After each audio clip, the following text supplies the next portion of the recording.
Liwanag ng kapayapaan, walang maiiwan sa pagkakang bitbit ang pag-asa. Kakaisa katanungan. Magandang hapon po sa inyo lahat. At gusto ko lang maliwanagan lahat. Maraming salamat sa inyo na gusto akong tumakbong Vice President. Hindi po ako tatakbong Vice President.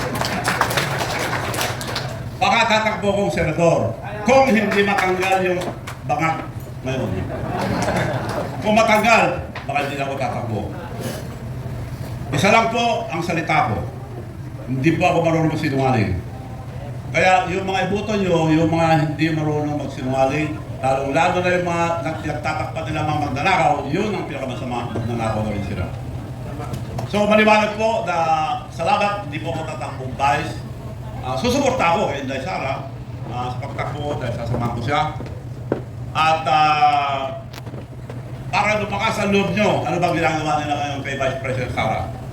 Pilit nilang kinakasuhan dahil wala silang may laban kay VP Inday Sara. Safe na safe po siya. Hindi siya matatanggal sa Senado o mapaparusahan dahil sa mga bagong bayani natin na 13 na senador. Pero wala na isa, kakasuhan nila dahil takot sila kasuhan dito sa atin. Magandang batas natin. Insulto yan sa mga justices natin. Dadalhin mo yung isang tao sa ibang bansa para silang bahala. Bakit? Mahirap ba sila? O hindi marunong mga justices natin? Kaya hindi dapat, meron ako naka-record na pagsasalita ni Bongbong Marcos. Ayaw niya yung ICC. Sinabi niya, ayaw niya ICC. Pero ginawa niya. Dahil si Tatay Digong ang unang nakapansin sa katiwalian sa GAA. Nung pinansin niya yun na. Pinahuli na siya, walang warrant of arrest, hindi siya kidnapping yun. But anyway, yun po ang ngayon po nangyayari sa ating bansa. Hindi nila matatanggal si Inday Sara para lumakas ang loob nyo.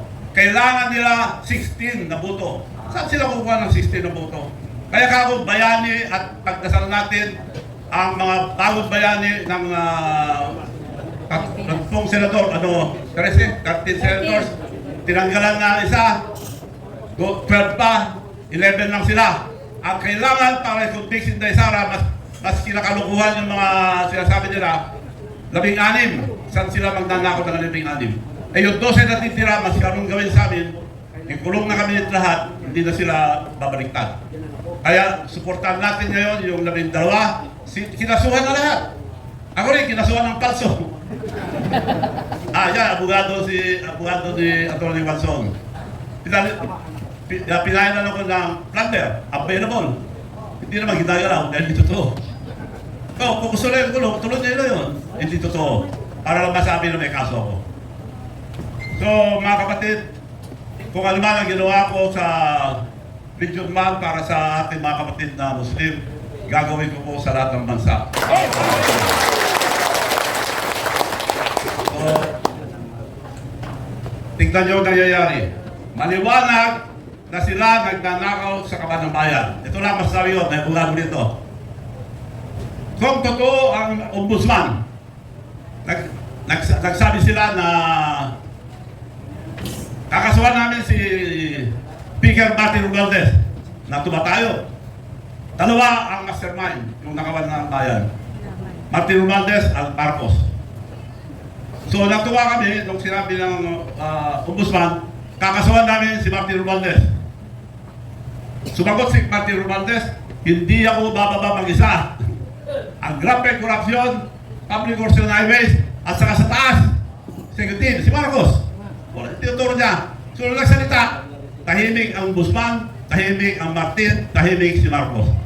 Dahil kung ituro niya, kasuhan nila si Martin, eto, kasama ko. Dahil sila dalawa ang mastermind. So ang liwanag, sila na nagtakaw, sila pa nagbibintang. Anong mapiyag ko ito? Wala lang batas. Walang hiya. Walang hiya! Wala. Mga magnanakaw! Ngayon, gusto na agawin yung Senado ulit, kinakasuhan lahat. Sinabi, basta bumoto kayo sa amin, kumampi kayo, hindi kayo makakasuhan. Nung kumampi sila sa katotohanan, pinasuhan kagad sila, dami nila pinasuhan. So maliwanag mga kaibigan na sila, walang iba, ang may kagagawa nitong malaking nakawan ng bayan. Ang pera ng bayan. Matagal ko lang sinasabi, bisigahan nyo sa distrito o probinsya ni Bongbong Marcos. Pumunta sila, siya lang tinignan, wala. Siya lang po yung pumunta ron eh. Ngayon, sabi naman ni, dahil alam ko, nung araw si Senator Lacson, bilib ako. At fighter yan. Kaya ako biluto rin. Asan na yung imbitasyon niya? Pakita ko sa... Ito yung imbitasyon niya sa akin dahil alam ko na totoo. Nagpunta ako sa kanya dahil nagsalita siya na ang nangyayari sa ating bansa ay tawag niya ay blooded gates of corruption and blooded gate of hell. Yan, sasalita na ako. Mukhang nung nagpunta ako doon sa kanya, gusto ko tumulong para malaman nyo ang katotohanan. Pwede, sabi niya, pero isabit mo yung affidavit. Ito yung binasyon niya, hindi siya makapagsinungaling. Tinatagyan ako, nalalabas sa Senado sa April 14. April 7, ibigay mo yung affidavit mo. Bago ka namin ilabas sa 14. Pagpunta ko, ibigay mo sa September 7 hanggang 5 p.m. Nagpunta ko ng umaga, walang tao. Nagpunta ako sa Senado, papunta na ako doon, may dumating na sa bahay, same day, andito, kinakansela, umaga pa lang, kanselado na. Tapos sabi niya, hindi raw ako magbigay, ayaw ko raw magbigay ng affidavit. Andito, ebidensya.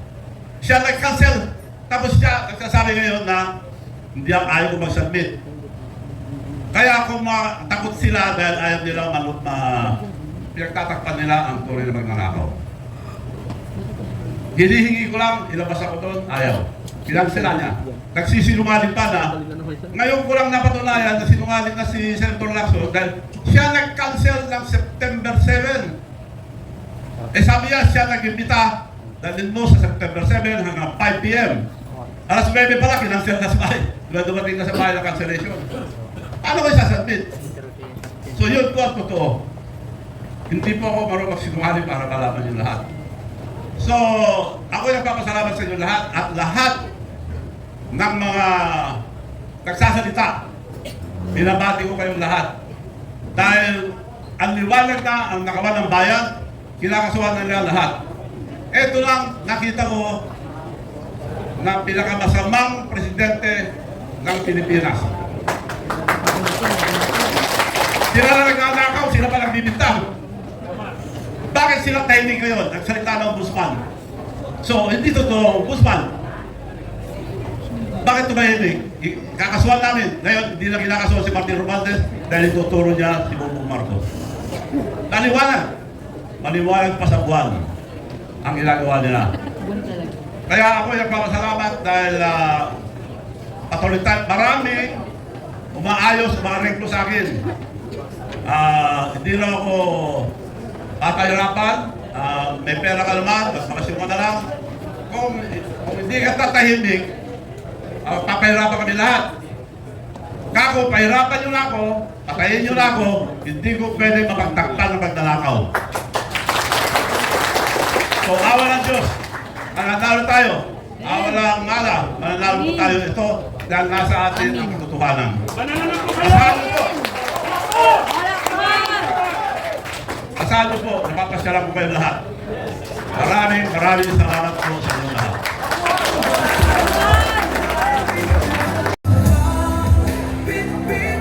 Alright, so mari po kami natin sa entablado for a award, citation award.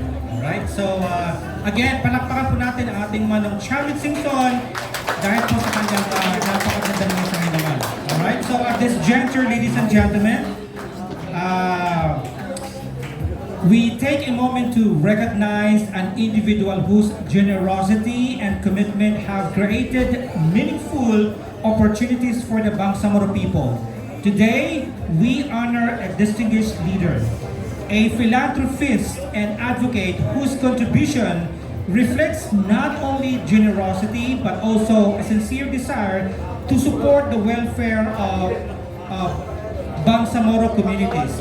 Now, in recognition of his invaluable contribution and his donation of 100 hectares of land intended to benefit the Bangsamoro people, the One Bangsamoro National Coalition for Sara Duterte proudly present this plaque of recognition and special commendation to Mr. Chavit Singson.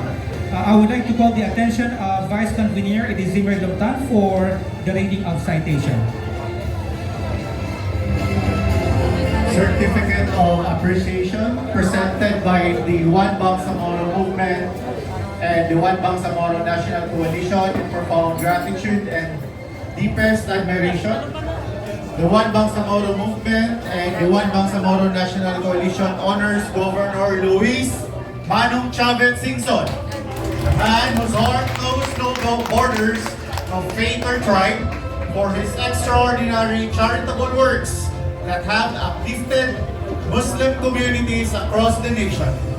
Most notably, through his selfless donation of 100 hectares of land in his own province, giving birth to a thriving Muslim community complete with a mosque for worship, a madrasa for learning, and a makbara or Muslim cemetery where the faithful may rest in eternal dignity. May this recognition, Mano, stand as a humble testament to a leader who did not merely offer land, but offered belonging, reminding every Bangsamoro that in Governor Singson, they have found not just an ally, but a true brother in humanity. Daghang salamat, Mano. Shukran.